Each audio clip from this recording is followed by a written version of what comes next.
Harry swung his wand high, but Malfoy had already started on 2.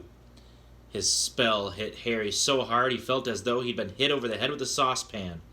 He stumbled, but everything still seemed to be working, and wasting no more time, Harry pointed his wand straight at Malfoy and shouted, "Rectisumpra!" A jet of silver light hit Malfoy in the stomach, and he doubled up, wheezing. "I said disarm only!" Lockhart shouted in alarm over the heads of the battling crowd as Malfoy sank to his knees. Harry had hit him with a tickling charm, and he could barely move for laughing. Harry hung back with a vague feeling it would be unsporting to bewitch Malfoy while he was on the floor. But this was a mistake. Gasping for breath, Malfoy pointed his wand at Harry's knees, choked, "Tarantula Gra!" And the next second Harry's legs began to jerk around out of his control in kind of quick step. "Stop! Stop!" screamed Lockhart, but Snape took charge. "Venit incantatum!" he shouted. Harry's feet stopped dancing. Malfoy stopped laughing, and they were able to look up. The haze of greenish smoke was hovering over the scene. Both Neville and Justin were lying on the floor, panting. Ron was holding up an ashen-faced Seamus, apologizing for whatever his broken wand had done. But Hermione and Millicent Bulstrode were still moving. Millicent had Hermione in a headlock, and Hermione was whimpering in pain. Both their wands lay forgotten on the floor. Harry leapt forward and pulled Millicent off. It was difficult. She was a lot bigger than he was. "Dear, dear," said Lockhart, skittering through the crowd, looking at the aftermath of the duels. "Up you go, Macmillan. Careful there, Miss Fawcett. Pinch it hard. It'll stop bleeding in a second. Boot." "I think I'd better teach you how to block unfriendly spells," said Lockhart, standing flustered in the midst of the hall. He glanced at Snape, whose black eyes glinted, and looked quickly away. "Let's have a volunteer pair. Longbottom and Finch Felchley. How about you?" "A bad idea, Professor Lockhart," said Snape, gliding over like a large and malevolent bat. "Longbottom causes devastation with the simplest spells. We'll be sending what's left of Finch Felchley up to the hospital wing in a matchbox." Neville's round pink face went pinker. "How about Malfoy and Potter?" said Snape with a twisted smile. "Excellent idea," said Lockhart, gesturing Harry and Malfoy into the middle of the hall as the crowd backed away to give them room. "Now, Harry," said Lockhart, "when Draco points his wand at you, you do this." He raised his own wand, attempted a complicated sort of wiggling action, and dropped it. Snape smirked as Lockhart quickly picked it up, saying, "Whoops, my wand is a little overexcited." Snape moved closer to Malfoy, bent down, and whispered something in his ear. Malfoy smirked, too. Harry looked up nervously at Lockhart and said, "Professor, could you show me that blocking thing again?" "Scared?" muttered Malfoy, so that Lockhart couldn't hear him.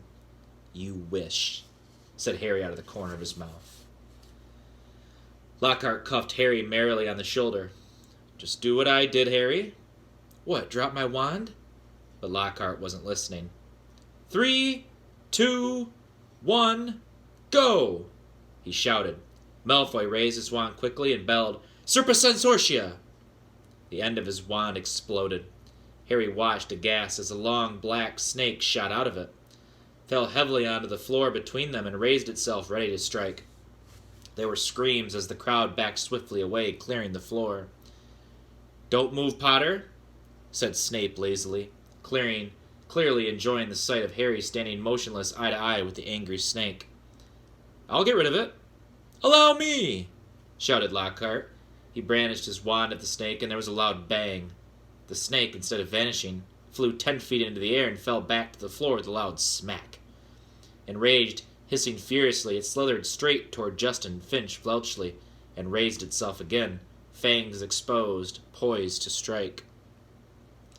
Harry wasn't sure what made him do it. He wasn't even aware of deciding to do it. All he knew was that his legs were carrying him forward as though he was on casters, and that he had shouted stupidly at the snake, "Leave him alone!"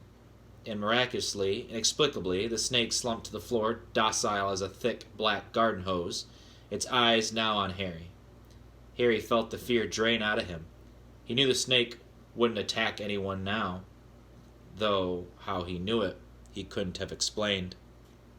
He looked up at Justin, grinning, expecting to see Justin looking relieved or puzzled or even grateful, but certainly not angry and scared. "Who do you think you're playing at?" he shouted. And before Harry could say anything, Justin had turned and stormed out of the hall.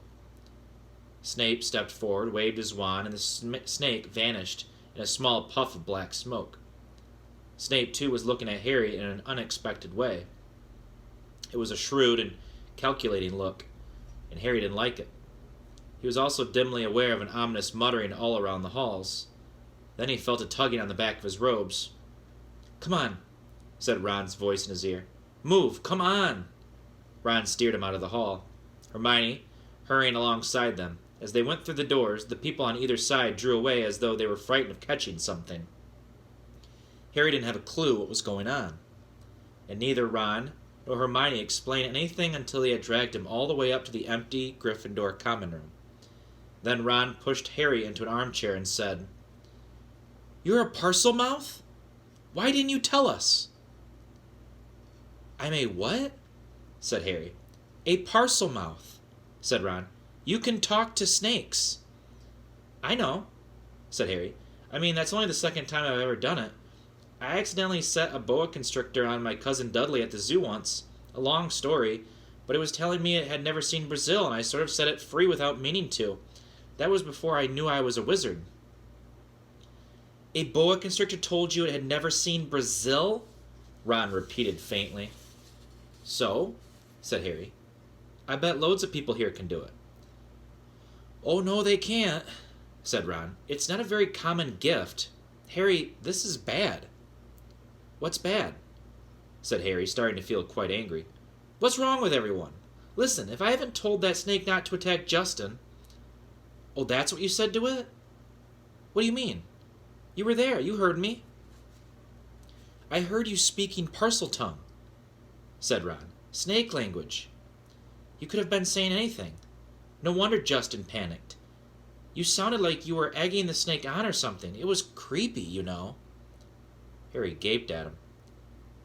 "I spoke a different language?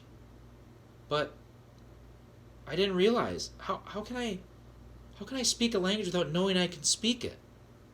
Ron shook his head. Both he and Hermione were looking as though someone had died. Harry couldn't see what was so terrible.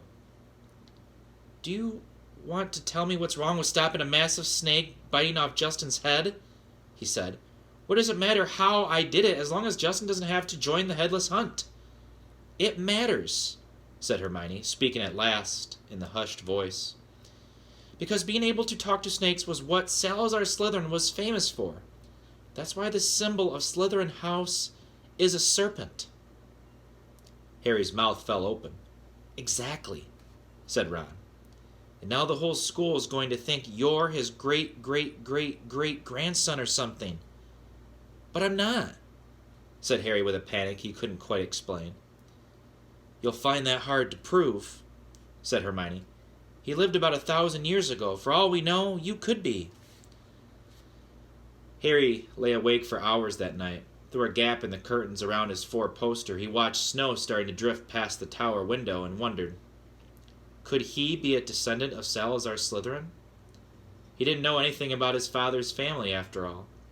The Dursleys had always forbidden questions about his wizarding relatives. Quietly, Harry tried to say something in Parseltongue. The words wouldn't come.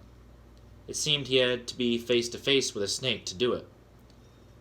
"But I'm in Gryffindor," Harry thought. "The Sorting Hat wouldn't have put me in here if I had Slytherin blood." "Ah," said a nasty little voice in his brain. "But the Sorting Hat wanted to put you in Slytherin, don't you remember?" Harry turned over. He'd see Justin the next day in herbology, and he'd explain that he'd been calling the snake off, not egging it on, which, he thought angrily, pummeling his pillow, any fool should have realized. By next morning, however, the snow that had begun in the night had turned into a blizzard so thick that the last herbology lesson of the term was cancelled. Professor Sprout wanted to fit socks and scarves on the mandrakes, a tricky operation she would entrust to no one else, now that it was so important for the mandrakes to grow quickly and revive Mrs. Norris and Colin Creevey. Harry fretted about this next to the fire in the Gryffindor common room, while Ron and Hermione used their time off to play a game of wizard chess. "For heaven's sake, Harry," said Hermione, exasperated as one of Ron's bishops wrestled her knight off his horse and dragged him off the board. "Go and find Justin if it's so important to you." So Harry got up and left through the portrait hole, wondering where Justin might be. The castle was darker than it usually was in daytime because of the thick, swirling gray snow at every window. Shivering, Harry walked past classrooms where lessons were taking place, catching snatches of what was happening within. Professor McGonagall was shouting at someone who, by the sound of it, had turned his friend into a badger. Resisting the urge to take a look, Harry walked on by, thinking that Justin might be using his free time to catch up on some work, and deciding to check the library first.